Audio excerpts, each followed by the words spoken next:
Now, I was the one that got the privilege of exposing that the Watchtower Society is an exoteric name. Now, we would think that the Watchtower was being, that the name was picked by Charles Taze Russell because he considered himself watching out for the people. But as I got into understanding better what was going on, I started seeing hidden in his writings Enochian magic, and I came to the conclusion that within the Watchtower Society, that they must be practicing the Luciferian group, the covens, satanic covens within the Watchtower Society, must be practicing Enochian magic. And I had the privilege I've talked with or interviewed a number of people that were within the Jehovah's Witnesses, people especially at their headquarters, Bethel headquarters, and they indeed held satanic rituals, and they indeed practiced Enochian magic. So it was interesting that my analysis came out accurate on that. But the original Watchtower magazine had the Masonic Knights Templar logo on it. It's because Charles Taze Russell, who founded the Watchtower Society, was a member of the Russell Illuminati family as well as a Freemason. His father-in-law was a Freemason. His wife was a socialist. And little known, a lot of people don't realize because it's kept hidden. His wife actually did a lot of the writing for him. And she, if you look at the roots of socialism and communism, you'll see it goes back to these occult secret societies. So it all ties in. Fritz Springmeyer, welcome to the program. Thank you, Tex. You know, the first time I read this book, boy, I have to tell you, I read it from page 1 all the way to the end, and it's around 230 pages or so or more, without stopping. It's a tremendous book, and God had to have inspired you. Fritz, what made you interested in this subject, the Watchtower and the Masons? I was praying that the Lord would give me the capability to go after the very pinnacle, the top of the Watchtower Society, their headquarters, and chop off the authoritarian head of the Watchtower Society. The Lord blessed my prayer by giving me inside information that the head of the Watchtower Society and the leaders of the LDS Church, that's Latter-day Saints in Salt Lake City, were collaborating together. Wow. So, yeah, wow. And I wanted to know, how can this be? And what's behind this? And I started looking into the history of both of the organizations and their leadership. And when one recognizes that Charles Taze Russell, who started the Jehovah's Witnesses, was a Freemason and came out of the Russell family, which is one of the top satanic bloodlines, and and was interested in Egyptology, and then you compare that with Joseph Smith. He too was a Freemason, and he too came out of one of the top satanic bloodlines, and he too was very interested in Egyptology. And you start opening up a whole can of worms of where these organizations came from and what they're all about. And that's how I got started, is as an answer to prayer. Well, Fritz, your book, I mean, this isn't just a book that talks. This is a book that is packed with facts, documents, illustrations. I mean, you prove your point here. You've gone back into the early Jehovah's Witnesses historical record here. You have copies of their programs, of the early publications. Right. I mean, this is some shocking information. Is there any other book in the world about that connects the Masonry and the Watchtower or the Jehovah Witnesses? Yes, and since this broadcast is going internationally, there is a book in German. It's called Die Zeugen Jehovahs, eine Dokumentation über die Wachturmgesellschaft. And I didn't know about it at the time that I wrote the Watchtower and Masons, but a friend, he's become a friend of mine, wrote it. It's only in German, though. Isn't that something? And then there's a book that just recently came out. It's in Spanish, Precaución Testigos de Jehovah by Robin de Ruyter. And he quotes from my Watchtower and Masons book. So now there's something in German and in Spanish. Fritz, do you think that people can use this as a witnessing tool to both Masons and the Watchtower people? Yes, it has brought some Jehovah's Witnesses to Christ. I got a letter that a woman who was part of the anointed of the Jehovah's Witnesses, that's the special category that's going to heaven, and the book made her cry, and she gave her life to Christ. And another letter came in to me that a whole family of Jehovah's Witnesses had turned their lives over to Christ because of it. So I really glorified the Lord for that harvest. Well, I do too. And by the way, I want to mention, we're not only on WWCR, but we're being picked up by other stations as well, WRN, for example, and others, and we appreciate all of you listening to World of Prophecy. Fritz, this book, The Watchtower and the Masons, you mentioned that the founder, one of the founders of the Jehovah's Witnesses, is a man named Charles T. Russell. Right. And he has an occultic bloodline. You said he was involved in Egyptology. And on the cover of your book, there is like a pyramid. What does the Egyptian pyramid have to do with the founders of Jehovah's Witnesses? That's a good question. Anyone who's familiar with the modern organization has the illusion that the Jehovah's Witnesses have nothing to do with the occult.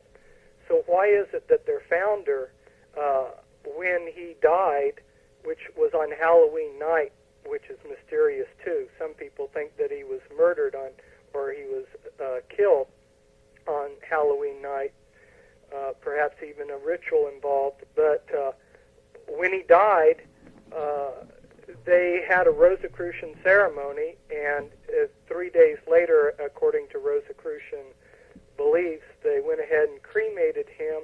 They put the ashes underneath this huge, well, it's not huge in terms of like Egypt, but it's a granite, pink granite, by the way, because that was his favorite color, pink. They put his ashes underneath this pyramid. They also placed books and things for him in the afterlife. Oh my goodness! Yeah, within the pyramid, and the pyramid had a capstone, and it had the Knights Templar logo because Charles Taze Russell was a Knights Templar. They have the Knights Templar, Masonic Knights Templar logo on one side of this pyramid. And interestingly, they didn't want anybody to disturb things because in the foundation to the pyramid, they put barbed wire. They used barbed wire as rebar so that nobody could even break through the foundation. Then they came along and with a little bit of subterfuge, a few years later, they put in a tombstone a distance away so that people would think that he was buried out where the tombstone is. Isn't that so? Now, where is this at, this pyramid? You might say the pyramid grave site of the founder of the Jehovah's Witnesses. Charles Taze Russell had purchased a cemetery called Union Cemetery. It's in what's now Pittsburgh, Pennsylvania. He purchased his own cemetery, huh? Yeah, he purchased the whole cemetery. That's a Interesting. real strange thing because here we have a man who said that he had been preaching for years that he was going to be glorified in 1914. Well, that's their terminology for what Christians call being raptured. He was not going to die, supposedly, according to his teachings, and yet at the same time he's teaching this, he's got a cemetery. Right. And not only that now, but he prophesied basically that he would not die till 1914. He would be glorified and raptured up, but he died before that date, huh? Well, no, actually the date came and went, and it happened. They were waiting at Bethel headquarters, and it came and it went, and nothing happened, and then 1916 on Halloween, he died. I guess the devil had a little bit more work for him to do for 2 more years. Well, Freemasonry. You mentioned this pyramid gravesite. This actually has a capstone even. There's the Knights Templar of Freemasonry, the symbol, and that's right on the front of your book here. You got a picture inside the book of that, so that's totally indisputable. So we have the Freemasonry connection then, don't we? Yes. There are some people that actually have a copy of his Masonic membership, but the one that I know of in particular is hostile to Christians. But I know 3 Christians who have managed to see the membership certificate. The actual storage place for his Masonic records are in Ireland, because it was a lodge in Ireland that chartered the lodge in Pennsylvania that he belonged to. So the records always go back to the mother lodges. Well, one of the things, if we're connecting Jehovah's Witnesses with Freemasonry, you brought up the fact that Charles Russell, the founder, was a Mason. He was a Knights Templar, which is a special kind of elite Mason. Then there's another man named Judge Rutherford. Tell us about Judge Rutherford. And you mentioned in your book he had a very, let's just say, a very different belief about whether Satan and Lucifer were the same character. What about that? Okay, that's several questions. Rutherford had the pretense of being anti-Mason, but and at first I bought into that, and I thought, well, he's against the Masons. But then I found out that he had worked for three times. He had been part of William Jennings Bryan's presidential campaign, and William Jennings Bryan happened to be a high-ranking Mason. And then I found out that a lot of Rutherford's close friends, like a Jewish senator, George Lewis Wellington, who was a banker and a president of an electric company, he was a 32-degree Freemason and an Odds Fellow, and he gave Rutherford political pull. And then there were some other close friends of Rutherford, too, that were not Jehovah's Witnesses but were Masons. And so I had to reevaluate what I had seen on the surface and realize that there was more to things than what met the eye at first. Rutherford himself was a strange character in that he said that angels were bringing him messages, and when he described these angels, he said that these angels were working out their salvation, that they were evil angels, but that because they were busy bringing messages to him, that God was going to wipe their sins clean because they were working out their salvation. Well, Fritz, back on target now about Freemasonry, the Jehovah's Witnesses. You mentioned that even the Mormons, the Latter-day Saints, had an early Masonic connection until there was a break there. I have a question for you. Now, this is, well, I'm going to put you right on the hot seat here, but I think you can take it because God's right behind you. But let's put you, Fritz Springmeyer, on the hot seat. Does Freemasonry or some other secret group today 1993 to 1994 controlled the Jehovah's Witnesses? My conclusion is yes.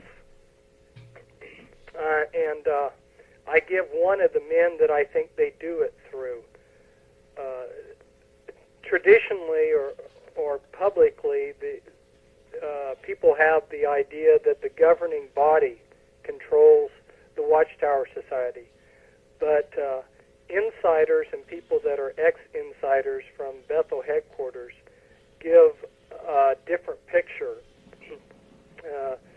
There happens, well, recently, the president of the Watchtower Society, Frederick Franz, died, and he was about, I think, 99 years old when he died, and for many years he had not been able to see or get around, and there happened to be an Iraqi Jew named Salih who was his mouthpiece. And every time somebody wanted to know what Frederick Franz's orders were, they asked this guy, and this guy would go into Frederick Franz's room and then come out with the answer. We have a blind man in his 90s supposedly running this organization.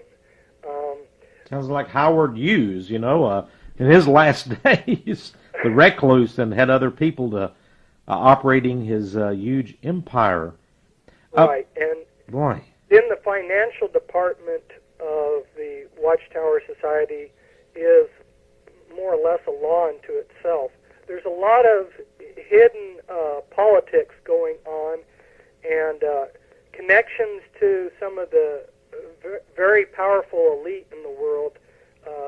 There's connections between the Rothschilds, the Rockefellers, and the Morgans to the Watchtower Society, and all of these type of connections make me conclude that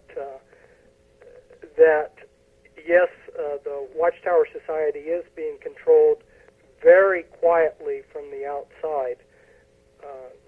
One of the things that might be a little bit eye-opening is that the same people that brought Hitler to power, for instance, Prescott Bush, who was in the Skull and Bones, his son is George Bush. Prescott Bush and the Harrimans were very influential in financing Hitler to power. And a lot of those people are still influential today. And when we realize that Hitler intended for the Jehovah's Witnesses to be the religion of Russia when he conquered Russia, the Nazis rounded up the Jehovah's Witnesses and interned them, and a lot of people don't realize that was with a secret motive. They were going to take all of the Jehovah's Witnesses that they had rounded up, and Himmler was going to settle them in Russia after they conquered Russia, and he wanted to turn Russia into one nation of Jehovah's Witnesses. That's just incredible. Now, when we consider that the same people, or the same type of people, the Skull and Bone Society and everything, are now in charge of this New World Order, what are their intentions with the Watchtower Society in the future? Fritz, you talked about the Rothschilds, the Rockefellers, this connection, the Freemasons. These are the same people, aren't they, that gave us the Council on Foreign Relations, the Trilateral Commission, the United Nations, the World Council of Churches? Yes. What's going on? Why would they found some years ago a cult group, a pretend type of Christianity called the Jehovah's Witnesses? What was their motive? Basically, they hate Christ. When one gets in and looks at what the Jehovah's Witnesses are teaching, they attack all of the fundamental beliefs of the Christians. They attack the resurrection of Christ, they attack the deity of Christ, and on and on and on through as you go through. Now, part of why connections between Freemasonry and the Watchtower Society are a little bit obscured is because some of the teachings that they had back in Charles Taze Russell's time have changed. And in the Watchtower and Masons book, I go through and I show at least 35 parallel beliefs. One of the things that Charles Ferguson, who wrote a book on the Freemasons, he said that what Freemasonry did, and this is just such an awesome statement that I might repeat it here. He said, Freemasonry had the supreme dexterity to replace a mysterious divinity with a divine mystery. And that's exactly what Charles Taze Russell did. He was always talking about the divine plan, the divine mystery. And so if we're watching current events, you'll notice that the ADL was behind the Waco incident. Yeah, the Jewish Anti-Defamation League of B'nai B'rith. That's right. The B'nai B'rith was one of the organizations that supported the Watchtower Society financially when they got started. And the man Frank Goldman, who became president of B'nai B'rith, was real buddies with Charles Taze Russell. Charles Taze Russell did a lot of work to support their program in turn. He was one of the earliest Zionists, and the Watchtower Society gave out lots of free Zionist literature. So the Jehovah's Witnesses was really then a Zionist organization in that they supported Jewish Zionism. Right. This was in the early days, of course, before even the modern-day nation of Israel was founded. Right. So I suppose then what you're saying is that the Jewish, or the B'nai B'rith, now known as the Jewish Anti-Defamation League, and I want to, folks, you say, well, now wait just a minute, isn't that a good organization? You have to understand, recently the San Francisco Police Department raided the offices of the Jewish ADL. Why? Because they've been carrying on, allegedly, a spying operation and snooping on people, private detectives, even paying off police detectives, police officers to smuggle to them secret information on people. I mean, this is a terrible group. So for Fritz Springmeier to expose the fact that this same really shadowy group, the Jewish ADL, was holding hands with the founders of the Jehovah's Witnesses, well, what can I say, except Jesus didn't say this, but you know the old maxim, Fritz, birds of a feather flock together. Goodness gracious, this is, you know, there's so much here. You said that the Jehovah's Witnesses really deny all of the basics of the historic Christian faith. Now, they have their own Bible translation, right? Yes. You talk about that in your book. That in Hosea 12:14, I think, if I'm remembering the verse correctly, they quote Adonai, which should always be translated Lord. They translate Adonai as Grand Master. Say that again. And I believe please repeat that. Very subtle notice to other Freemasons where they are. Now there's Adonai, which is Hebrew would mean I suppose Lord, the Lord. Right. And they interpret it in their. I mean, they don't use the King James version of the Bible. They have their own called the New World. And in your book, and what you're saying on the air here, is the word Adonai is translated, rather than Lord, it's Grand Master, such as Grand Master of the Lodge. That's in one place in Hosea. Now, none of the other places do they translate it incorrectly. So, but you and I know that with these secret societies, they're always trying to send out little secret signals here and there. Oh, absolutely, and there's no doubt there's a reason for it even to be in that place. John 1, the Gospel of John, chapter 1. Where did the Jehovah's Witnesses, I mean, the character of Jesus and who he is, what is the difference in this perverted Bible translation of the Jehovah's Witnesses and for example, the King James Version? I mean, who is Jesus according to the Jehovah's Witnesses? He is merely a man. In fact, they go a little bit further than that and say that originally he was Michael the Archangel, and then this angel became a man, and then after he died, then God reconstructed an angel, and that they have a very limited view of God, and they have a very limited view of Jesus. I would like to take off on that point there, because a lot of people, even most of the Jehovah's Witnesses today, do not realize that for many years the Watchtower Society has had the teaching that God lived on the star Alcyone in the Pleiades. Now today in the New Age movement, you will hear a lot about the Pleiadians. These are the supposedly all of the a large share of the aliens that are being experienced by the New Agers. The UFO extraterrestrials and such, huh? Right. Well, the Watchtower Society was one of the first New Age religions, and they believed that they were getting messages from the Pleiades. And this was, again, what I was referring to, the angels that Rutherford thought were giving him messages.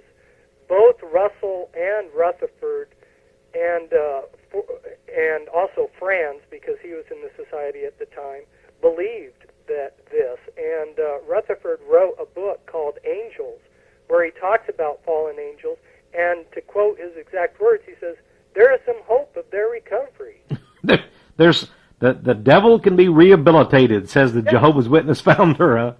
Oh my! Well, their God is not the God of the Christians.